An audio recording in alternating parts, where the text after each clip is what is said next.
Waliwo akatambi kano akawunikiriza abantu baffe bulijjo betubuuza abaabula bafa batya battibwa batya baziikibwawa. Kano akatambi kalina ebibuuzo bye kaddamu katiisa kakanga kamalamu amaanyi naye ate kakwongera okusitula omutima n'oga tulina okulwana tutaase eggwanga lyaffe katukafune.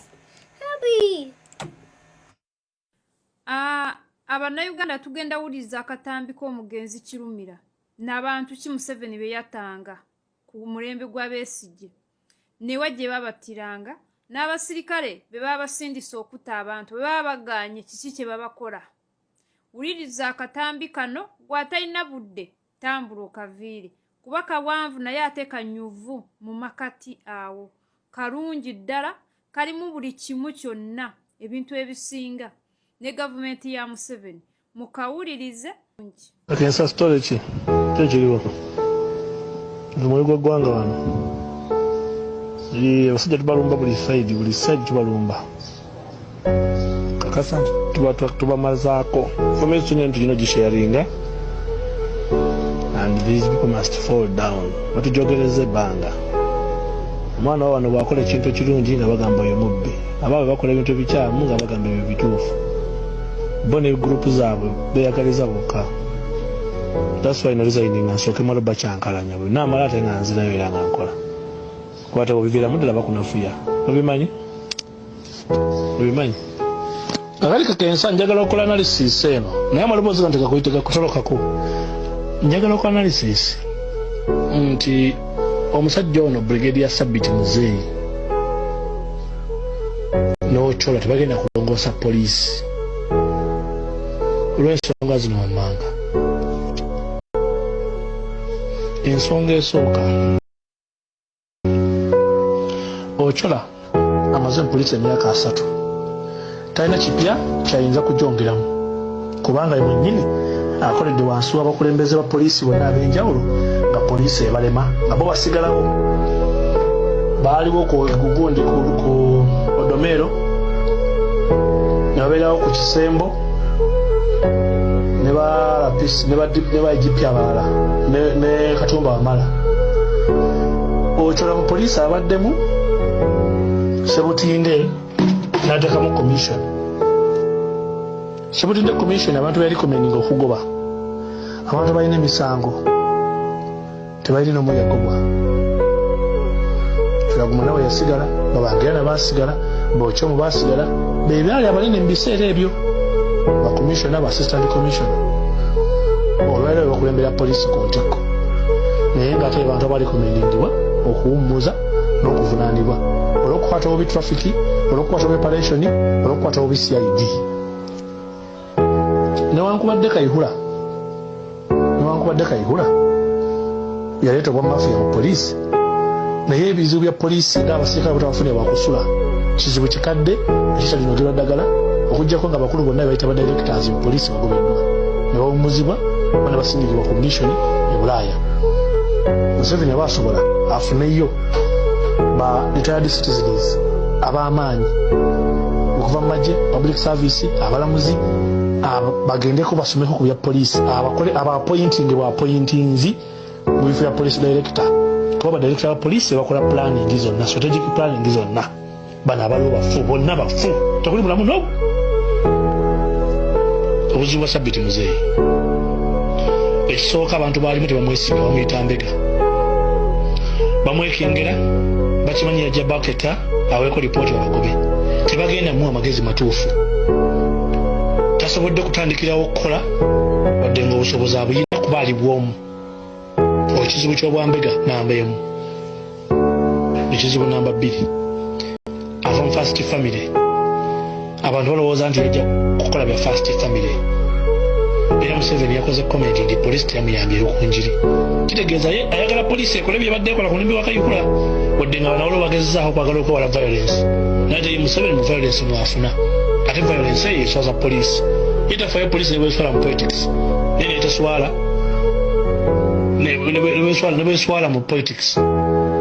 Ne bweswala mu mbeera ya bulijjo. N'emirimu gigiremye crime kidnap ne muswaza mu politics. So Museveni poliisi yayiraba nga ttuulu ey'akalulu. ensonga lwaki poliisi yakoze violence erukunjiri Museveni kyamukoze bubi naye nga head pisa erukunjiri bamuyita Moses Nanoka ye musirikale eyali ewandike yanga DPC bali bamujja Sironko batuuka ewandike yanga DPC akaseera Besigye ke bamusumulako mu 16 ogw'omwaka oguwedde ndoza gwali gwa 7 awo ne bamuleka agende eka amaze okubeera ennyo oluvannyuma lw'omuvunaana nti yali yeerayiza ku bukulembeze era gwa 7 ogwa 8 abasirikale abaali batwala ebiseera ebyo Andrew Kagwe yali Katwe nga RPC DPC we Katwe DPC w'ekiralo wa Wandegeya babavunaana mu kkooti nti baakubye abantu ne batemako n'amadaala oluvannyuma baajulira ne bagenda ku zikoosi ne bakomawo okujulira kwabwe tekuwulirwanga naye ne judgment eyo baagiteeka aside ne bamusindika mu bufunze DPC eyali ekiralo yali ewandegeya baba n'omutemako amadaala mbu baakubye abantu ba Besigye abatayinza kuddamu kukola nsobi yemu nga yali erukunjiri akube bagambe nti yakikoze ng'omuntu poliisi emala okukozesa omuntu ng'emala egamba nti ekintu akikoze nga muntu takikoze nga poliisi newankubadde nga mu kukikola abeera wa poliisi era nga bamutumye bwekiva mu bakafaya bagamba akikoze nga muntu bo nga beetaasa gavumenti nga yeetaasa ng'ebaako nogwesiimuleko ettongi kati yaganye okukuba emiggo n'okubba akalulu kati Museveni yagamba poliisi teyamuyambye kikigenda okuddako DPC Moses Nanoka bagenda mukyusa bamuggyeko n'obwa DPC takyaweza wiiki kuba Museveni yemulugunyiza bayemulugunya abategeeza DPC abategeeza RPC bagenda kuba enkyukakyuka mu ttemu lino erigenda maaso mu ggwanga Sabbiiti Muzaire yali asuubira okusintukiramu alabike nti nalina kyakola naye kati ali mu kutongoza nnyonyinfu eyo loosi ali mu Namugongo ng'agenza kulaba mbeera bweyimiridde ogwo gwali badde mulimu gwa direct operation ali wansi we so si yali badde office man asigala eno oba asazeewo okulabika mu field yandiabiseeko ng'akola ebintu ebigasa eggwanga kiwamba bantu kitta bantu ogendako emasaka eyo kwata bali banguzi mu poliisi kulabika nti poliisi aginyeenya naye bamuzibikidde ochola amuli ku top bwe balina kayihula ne balemwa kati ayinza otya okubeera waggulu w'omumanyi avudde mu magye ate yabamugayidinga okutereeza poliisi bumenyinenyini gye bayonoona bagyonoona ne batazimbira abasirikale ennyumba ne bagyonoona ne batawa abasirikale musaala gumala ne bagyonoona ne badeployinga abasirikale ku tribalism naye bwe yazze mu buyinza ali mu kudeployinga abantu ba mu east na mu north kayihula badeployinga ba mu west banadeployinga ba mu east na mu north tewali njawulo mbufunze poliisi egenda tena okujja kukola zi transference okutataganya abasajja ba kayihula bereka mu office teri nkyukakyuka gye bagenda kukola mulalo y'abasirikale agenda kubeera wansi kubanga motivation eri wansi tebalina mmere bagisalako tebalina mafuta tebalina allowance zino zabeeranga mu poliisi edda zavaawo abaana abasirikale basomera mu masomero g'abantu ba bulijjo abasirikale tebalina mayumba tebalina masomero ge basomeramu nga balina gundi eno shadi cost singa gavumenti basasulireko wadde Makerere wadde primary wadde secondary ng'ogyeko Nsambya police school nayo ya gavumenti tewali somero lyabo ly'abasirikale beetaasizaamu ne basasula kitono bagenda mu ddwaliro tebalina insurance card bagenda mu masomero basasula kyekimu malwaliro y'abasirikale gendasansi okugyako abanaafuna ebifo abadde ku butebe Benanga Bobwana Bonyango ofuna Bodongo Maaka bebagenda okufunamu olwokuba nti ekintu kyabwe kizze mu ntebe Bamirondo Fred abalala batabadde mu kifo abatafunyeemu bali ku leve yowaggulu tebagenda kufunamu ojala okuba ettooki mu poliisi ng'olaga nti okyola byagezaako okukola babiyita strategic planning naye poliisi erina level 3 erina strategic planning operational implementation ne tactical kati ku strategic planning abasajja batudde waggulu bomulimu gwabwe okukola budget ya poliisi kulaba sente zino zizaetanga mu kino naye bamala ozifuna nga bapulaninga engeri ziryamu sente zonna nga bazigulamu ebimotoka ebinyonyi ebifu nga bakola enjawulo tebayamba musirikale tebalina balakisinte gye bazimbye bwebajja ku operational planning RPCs tebalina ngeri gye bayinza kukendeza mu mateeka kubanga eno wansi ku tactical wali abasirikale balina okuteeka mu nkola ba foot patrollers ba vehicle patrollers ba motorcycle patrollers abakuuma babanka bo bali bubi ate baba wansi tebakyusibwa kitegeeza ne bw'okyusa ba DPC emirundi 10 abasirikale bali mu Old Kampala abali ewandege ya Kawempe Kiralo Road Ntebe Munyonyo ani nani bagenda sigala be bamu bw'omutuma agenda akole paatulo yetula bwetoloozi ng'akomawo enjaga ng'erinnya abasazi b'ensango beeyongera mu kibuga tuli ebifo nga Namirembe Road, Shoprite, Lokotawa, Kafumbe Mukasa, Mengo, ebitala bya Wandegeya, Kalewe, Mulago, geto zonna ez'Kamwokya, Bwayiise.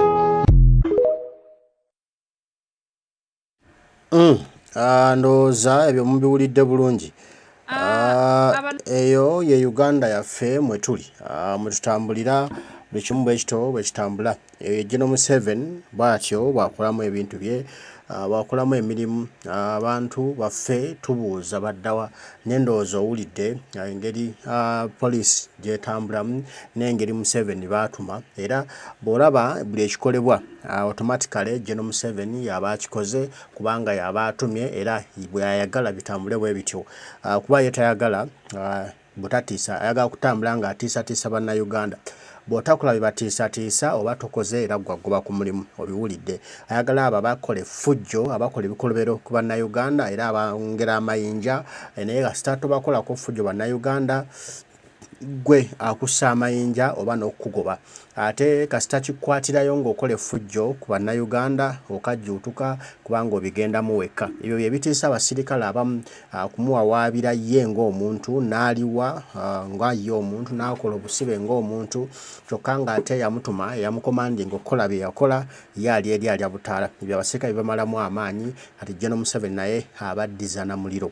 Kale tubitegedde, tubaza abantu baffe baddawa n'endowooza otegedde abantu engeri gye bakolamu emirimu gyabwe Museveni gy'abatumye, ne tutandika okubeera awo nga twebuuza tetulina ansa, naye mpola mpola obujulizi bujja kwongera okuvaayo. General Museveni ajja kwongera okweyogera, n'abantu be bajja kwongera okwogera, n'obujulizi bujja kwongera okuvaayo obwoleka ddala omutima gwe, obwoleka ddala obunnanfuusi bwe, obwoleka ddala obutemu bwe, obwoleka ddala embeera ze zatulugunyizamu bannayuganda ne zaamaliramu obulamu bwa bannayuganda nga yeefudde ennaggwano.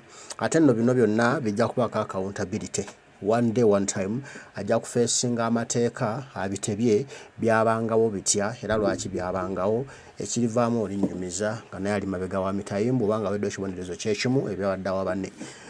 Twebirinde tutunule amaaso ku lutimbe, Mukama ajja kuba naffe. One day Mwami Museveni ajja kuloza ku justice yaabo babadde atuga, babadde atta, babadde atusako ebikolobero. Mbaagala nnyo, Omukama Katonda nsaba bankuumire, tujja kuba tuddamu tubyogera ebigambo. Bataayi mweraba.